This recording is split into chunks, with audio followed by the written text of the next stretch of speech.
Chapter 3.3 Christianity has grown into the world's largest religion from a small Jewish offshoot in the Middle East, starting in the 1st century CE.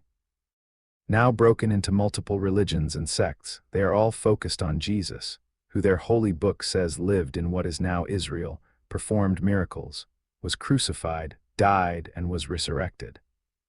Christians, regardless of sect, believe that Jesus was God incarnate who sacrificed himself to relieve mankind of original sin which occurred when, in their view, Adam and Eve were forced to leave Eden by their angry God. Such a grave sin required a commensurate sacrifice. In Christian philosophy, God sacrificed himself to save mankind. Jesus' resurrection then serves as a model for the faithful, who believe they, too, will enjoy life everlasting in a heavenly setting. While we know who the religion focuses on, the question of who founded it has remained an enigma. Recent scholarship, however, has offered a plausible answer amid the possible candidates. We know Christianity came into existence the 1st century CE. Jesus is thought to have died around 33. That's an estimate since the events chronicled in the New Testament conflict with the known calendar, making an exact date impossible to pinpoint. Regardless, he didn't create the religion.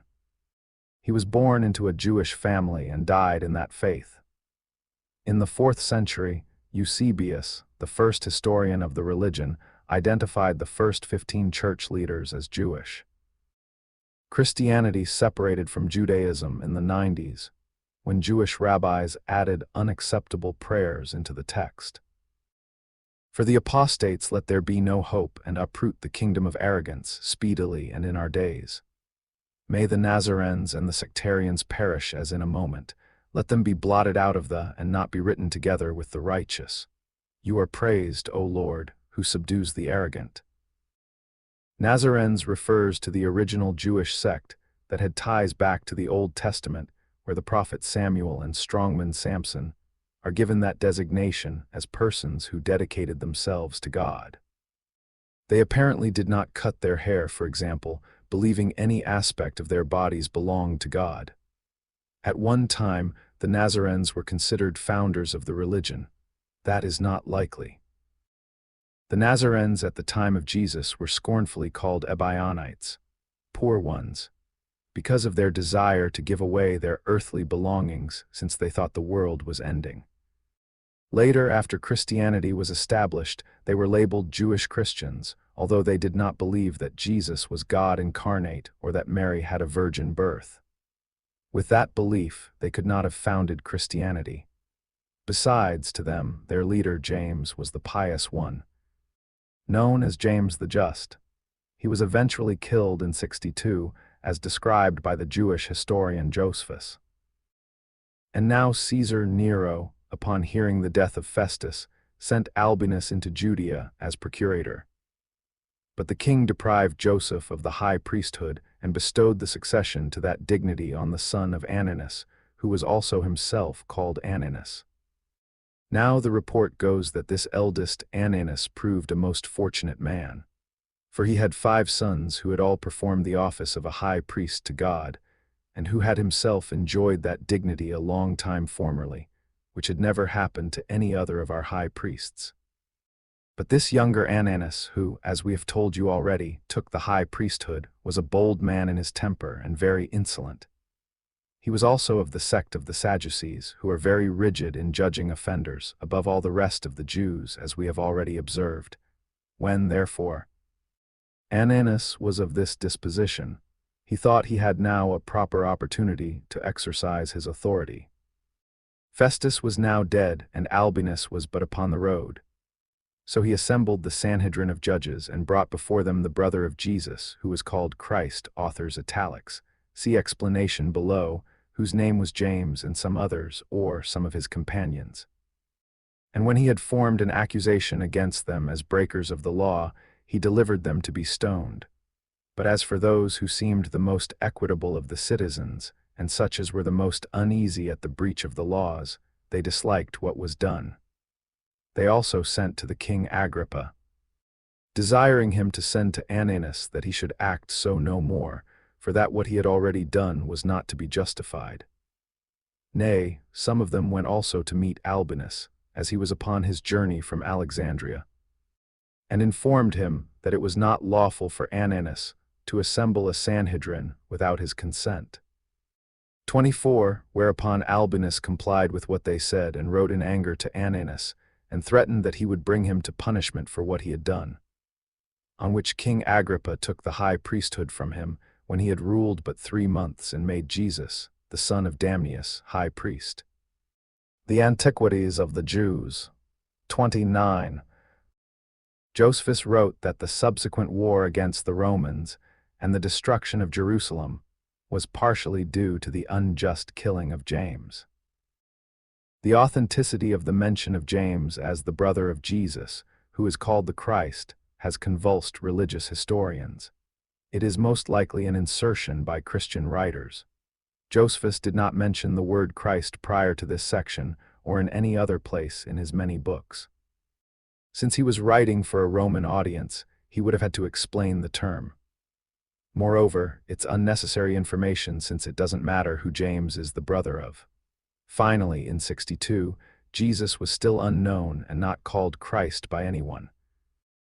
Later Christian writers likely changed the wording, so it seemed that Josephus said that the death of Jesus of Nazareth led to the temple's destruction. Since Jesus, son of Damnius, appears in the text, the editing was simple and not obvious. In reality, after James was killed, the high priest was likely replaced by James' brother in a fitting act of retribution. Actually, Josephus did not mention Jesus at all, an omission that concerned early church fathers. Several expressed disappointment and complaints about the lack of comment. To remedy that, an unknown author, likely Eusebius, inserted a paragraph into the text.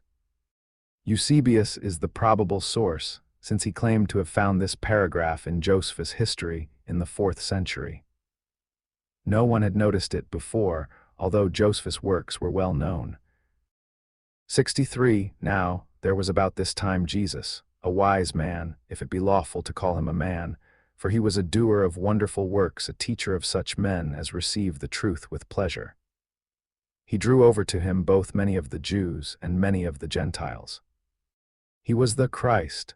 64. And when Pilate, at the suggestion of the principal men amongst us, had condemned him to the cross, those that loved him at the first did not forsake him, for he appeared to them alive again the 3rd day.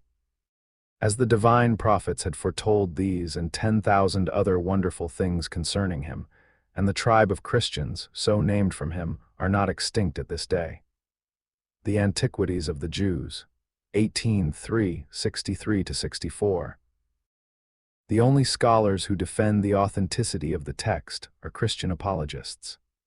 No earlier church father would have complained that Josephus didn't mention Jesus if this paragraph was in the book.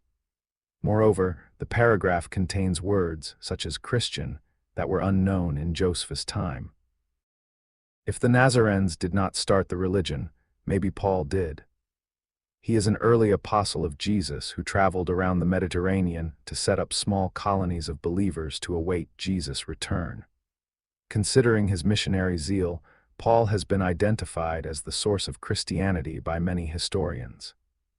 However, that is not likely either. To begin with, Paul had a bad habit of changing facts to meet his needs. He acknowledged that. When I was with the Jews, I lived like a Jew to bring the Jews to Christ. When I was with those who follow the Jewish law, I too lived under that law. Even though I am not subject to the law, I did this so I could bring to Christ those who are under the law. 1 Corinthians 9:20. We don't even know his name. Paul is a Latin word that means small. No mother names her baby small. Besides, Paul lived in a Greek community. He would have had a Greek name. Instead, he identified his other name as Saul, which is Hebrew, and was apparently chosen to be alliterative of Paul. He never related his real name in his writing, called epistles. There are 13 of them in the New Testament. Modern technology has revealed that he wrote 6 of them and possibly part of the 7th. The rest were written by other people. All were extensively edited. He was also probably not Jewish. His father was a councilman in his native Tarsus. That would have required him to swear an oath on the pagan gods, something a Jew could not do.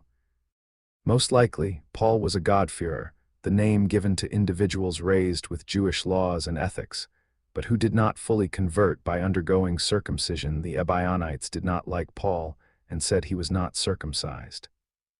As a God-fearer, he would not have been unusual. Plaques found in ancient synagogues list Jewish members and God-fearers. The latter list was often longer. An estimated 10% of the Roman Empire embraced Judaism. Most would have been God-fearers. Paul claimed to be of the tribe of Benjamin, son of the South. While the Bible includes such a tribe at one time, the tribal system had died out several hundred years earlier. Jews then, and now, recognized three distinct groups in the faith: Kohanes, priests; Levites, priestly assistants; and Jews. Identifying himself with a tribe would have given Paul some cachet with non-Jews unaware there were no tribes, but the claim meant nothing to Jews. Since Paul said he wanted to take his message about Jesus to Gentiles, giving himself a tribal lineage might have been helpful.